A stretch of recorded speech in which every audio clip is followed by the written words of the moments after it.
Yesterday we saw what happened where the Chief of Staff to the President, Adebayo, presented President Tinubu's ministerial list before the Senate.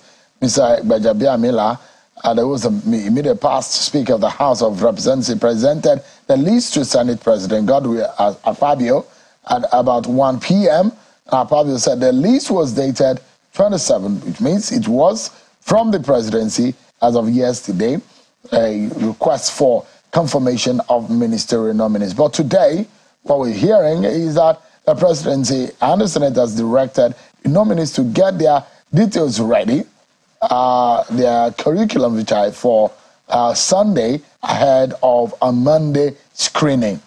Traditionally, the Senate or the National Assembly will not sit for plenary on Mondays, but this will happen in this case. The House of Representatives had gone on their long recess, but the Senate has not done so because of the ministerial screening.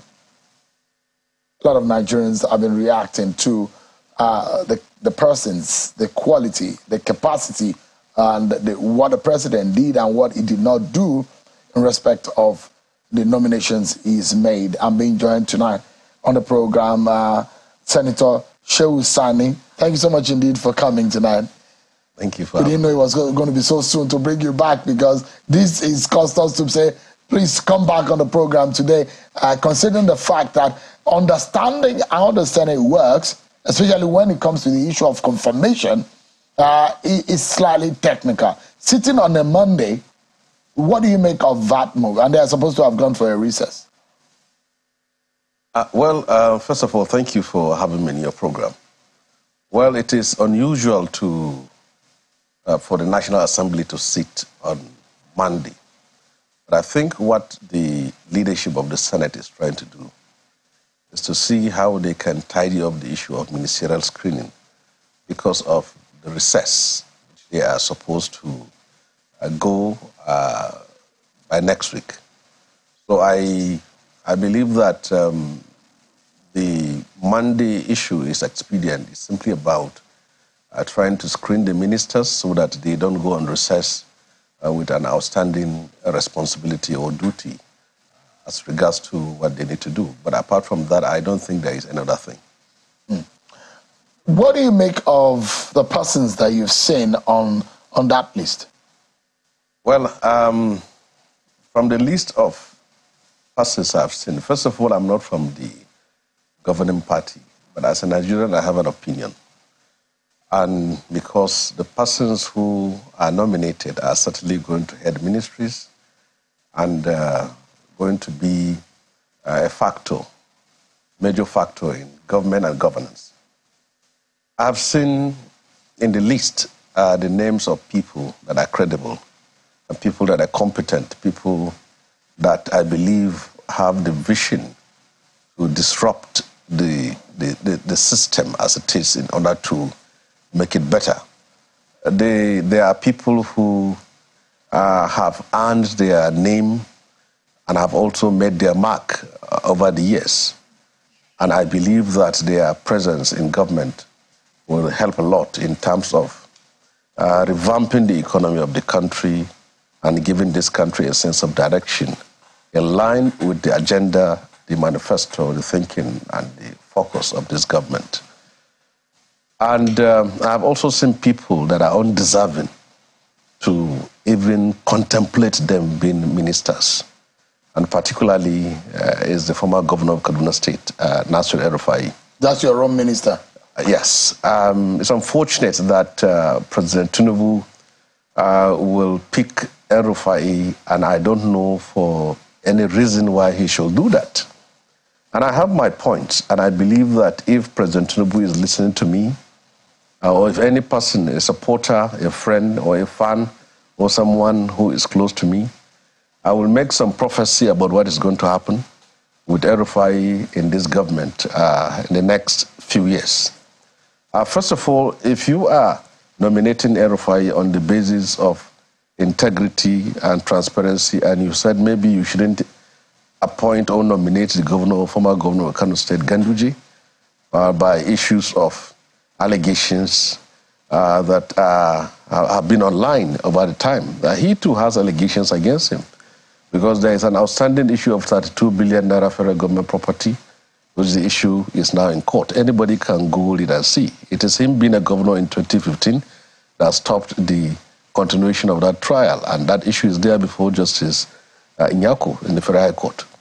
And then secondly, this government has run under the ticket of a Muslim ticket, and it has been doing everything possible to appease and please the Christian population in this country. That the government is not a theocracy, it's not about Islamization, it's not about any religious agenda, it's simply a political strategy with election. But here you are enlisting and employing a man who has, by his record and by his antecedent and by his own conduct and utterances, has appeared to be one of the most intolerant Nigerians in the history of this country.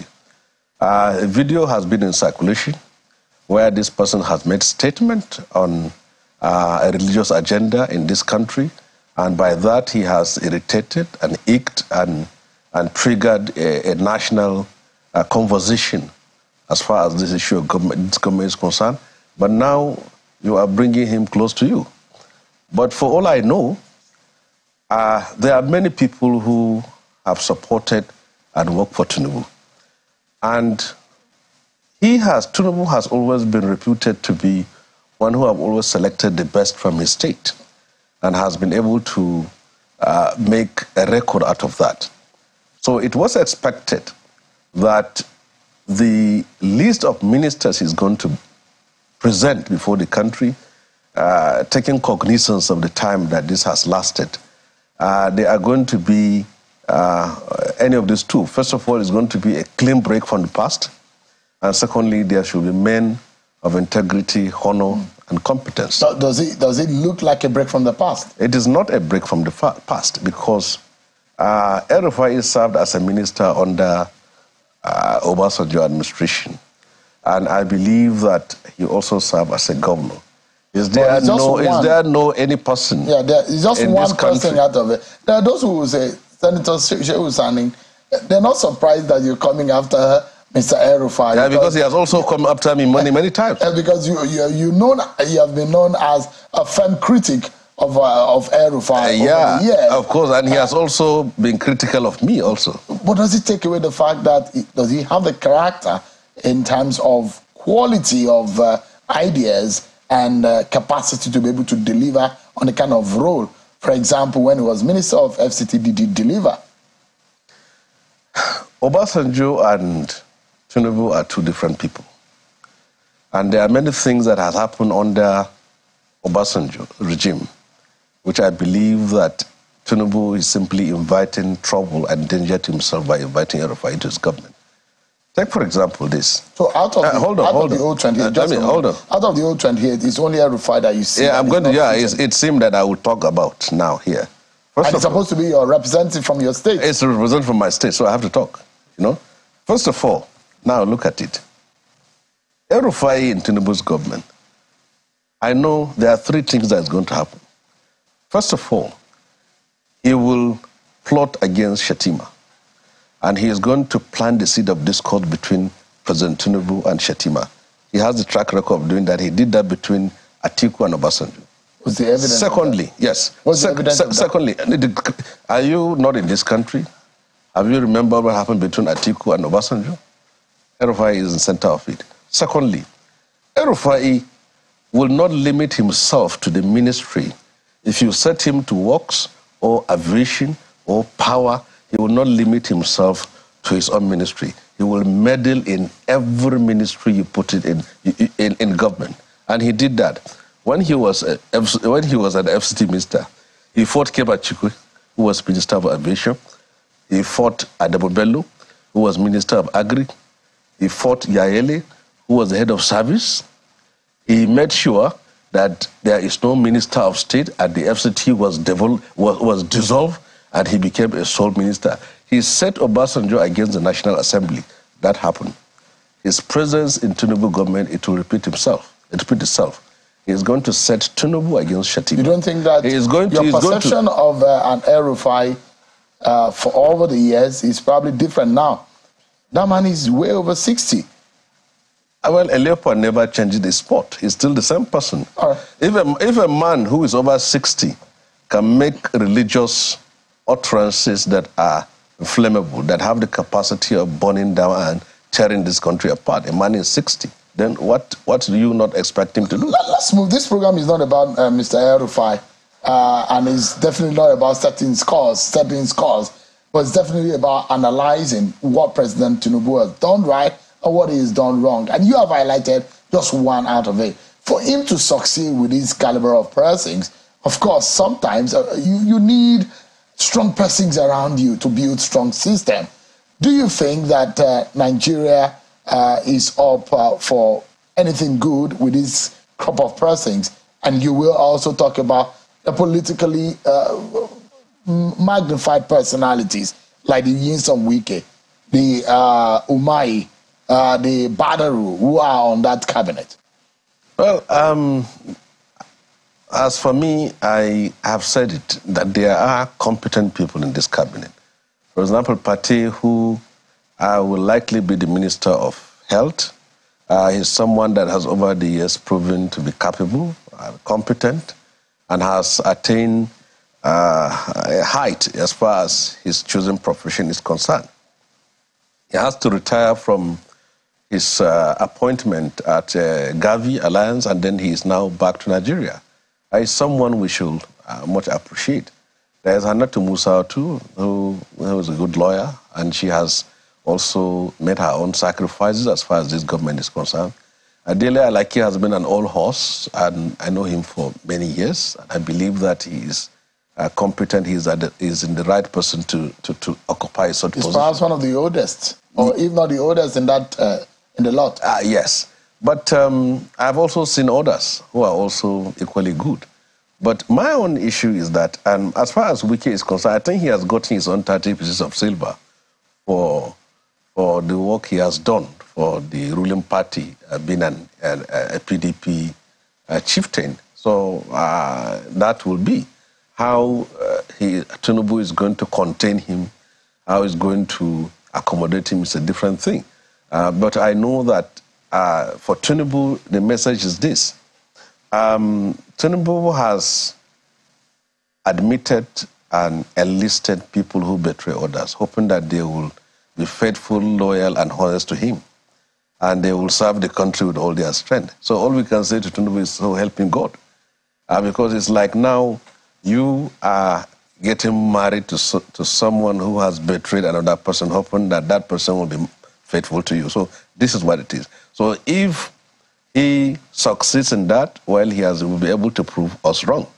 But there are governors that I have seen there whom I believe that is simply an appointment to appease them, to bring them in. But I thought that by this time, a nation of 220 million people, you should be thinking of young minds, people with brilliant ideas, people who will do things differently.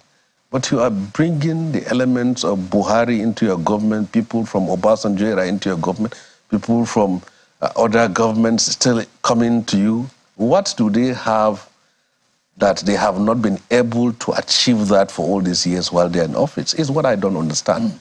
So for me, though appointment of a ministership is not something you can stay there for 8 years, like the way Buhari does, because if Buhari gives you an employment letter as a minister or appointment letter, it is attached with also a guarantee that you'll be there, whether you perform or not. I think with Tinubu should be different. Whoever is going to come to his cabinet, there should be code of ethics. And that should help and guide him. And every minister should limit himself to his own ministry. And he should beware of whispers and gossip that will set him up against so many people. Right. Yes. Senator, let me bring in the SDP presidential candidate, Mr. Adebayo, who joins us live from the U.S. virtually. It's good to see you, Mr. Adebayo. You were talking in your manifesto of the kind of caliber of cabinet that you would, but since you didn't win the election, let's glean from your knowledge of how a cabinet that you imagine could be if you were to win an election. But now President Tinubu has put forward 28%. But as a lawyer, give us an understanding whether or not there is any kind of breach in what the president has done based on the amendment to the Constitution. Well, thank you for inviting me. Well, let me start by saying that we are running a presidential system of government. And in that epoch, the president himself is the executive. Therefore, if the Nigerian people can trust him with the mandate to be the president, they should trust him with the prerogative to select his team. He should know why he's selecting whom he's selecting. It will start as a Tinubu administration. It will end as a Tinubu administration. What he does in between, it is his own luck, it is his own design, it's up to him. So that is my understanding. With respect to the constitutional requirement, supposed to have a nomination of his ministers within 60 days.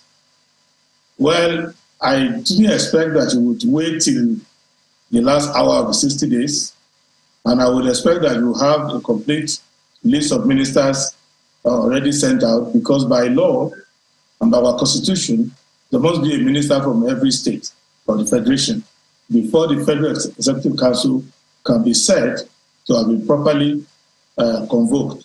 So I hope that they use the time they have left to try to comply.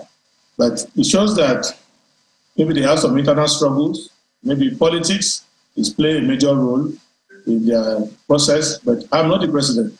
But Mr. Adewale, are you saying that unless and until there is a representation from every state, as Mr. Tinubu has put up 28%, he cannot convene a national executive council meeting, effect meeting?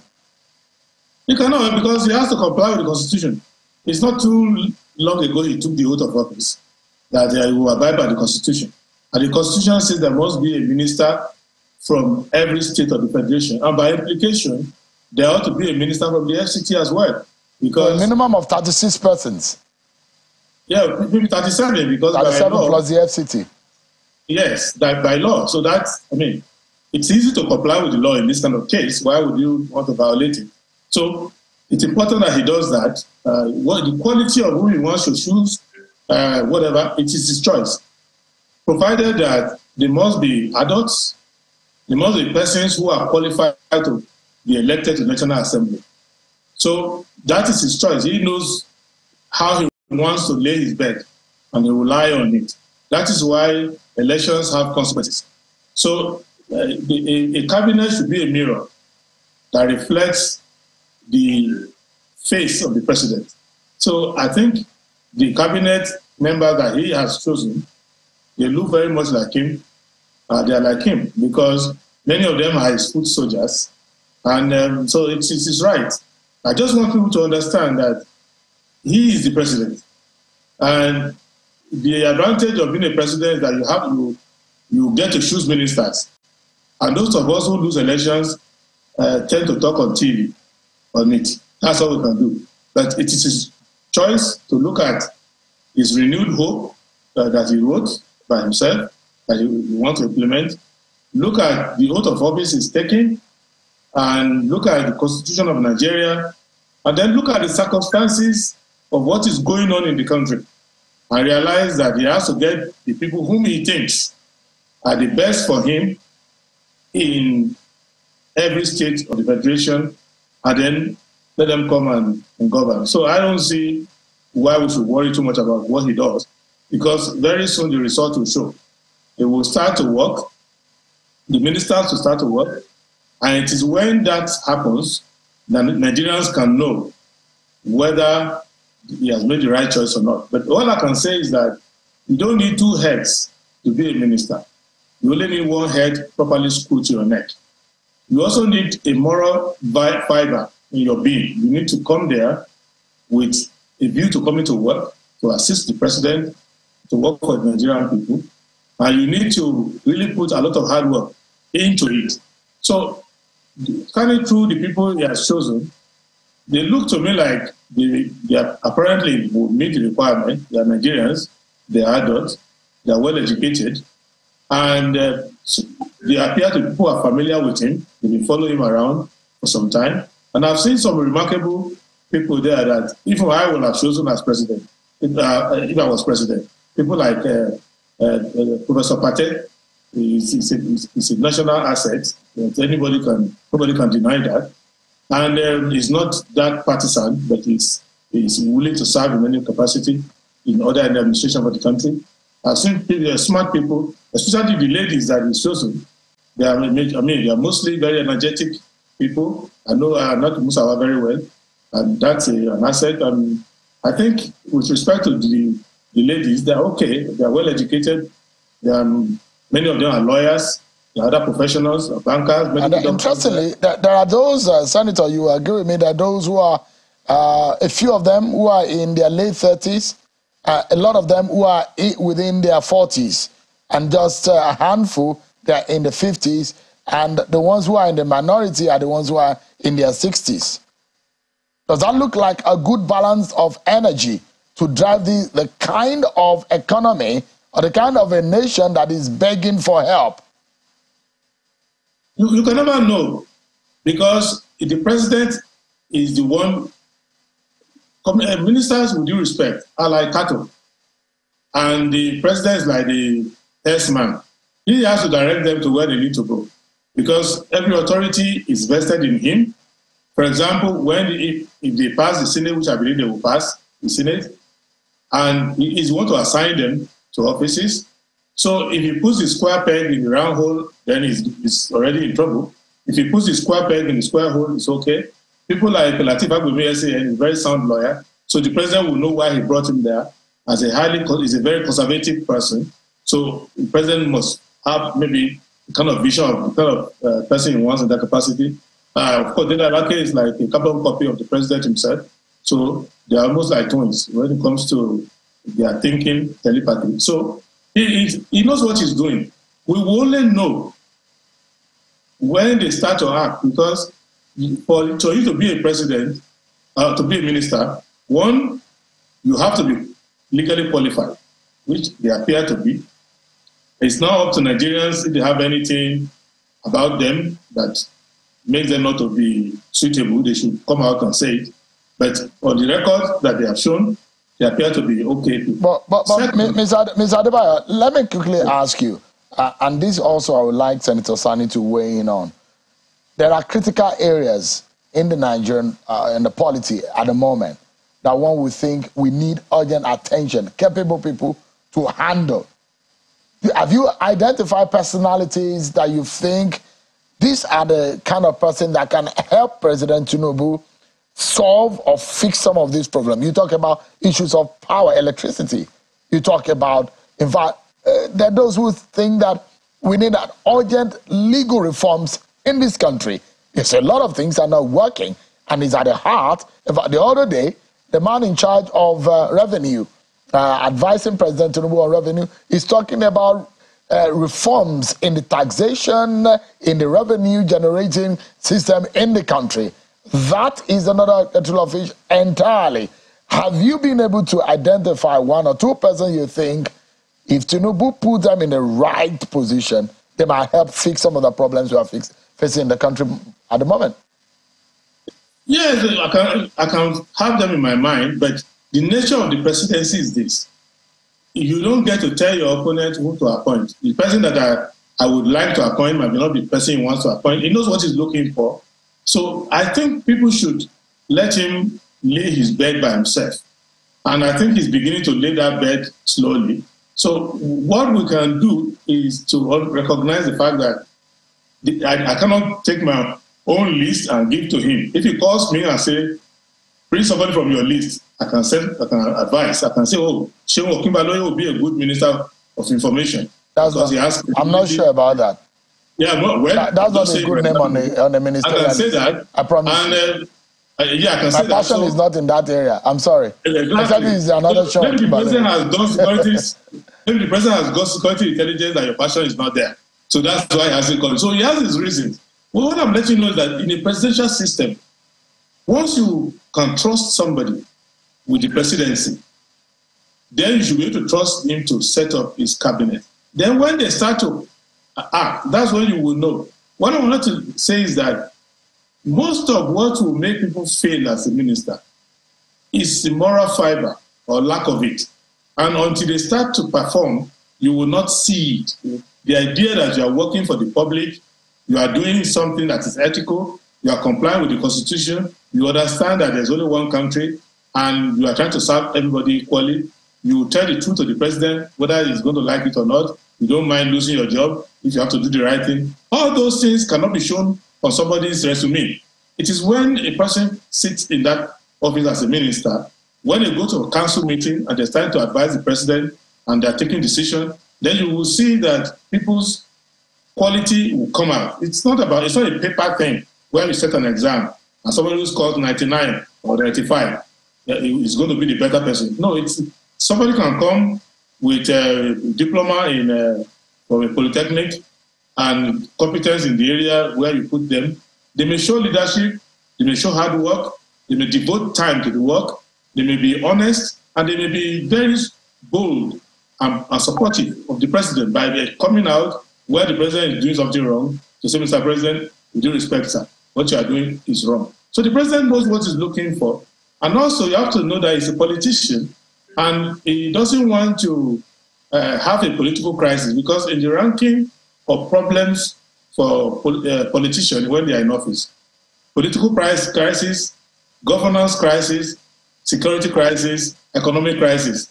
Those are that's the classification. All right. The one they feel the most is political crisis. So you want to make sure that he settles his party people, right. he rewards loyalty for his people. But when the work starts, the Nigerian people will not care whether you use the thing to reward loyalty of the party members or not.